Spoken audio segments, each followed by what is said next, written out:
मी उत्तम चौगुले सांगोला आम्ही 24 तारखेला दुबईच्या टूरवर 5 डेज 4 नाईट्स या ट्रिपसाठी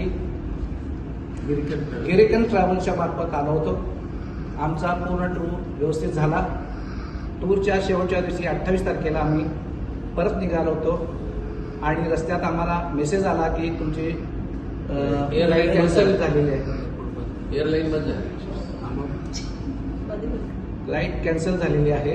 त्यामुळे आम्ही परत येऊन हॉटेलला मार्कोपोला इथे स्टे करत आहोत आणि इथलं लाईफ हे डिस्टर्ब असल्यामुळं आम्हाला शेवटचा दिवस असल्यामुळं आमचं जे पेमेंटचं सिस्टम आहे ते आम्हाला थोडंसं त्रासदायक झालेलं आहे. हॉटेलचं पेमेंट आमच्याकडे शिल्लक नाही आहे आणि ट्रॅव्हलिंगसाठी सुद्धा आमचं जे तिकीट कॅन्सलेशन झालं आहे ते नवीन तिकीट आम्हाला परत जाण्यासाठी मिळावं यासाठी सरकारकडे आमचं निवेदन आहे. लवकर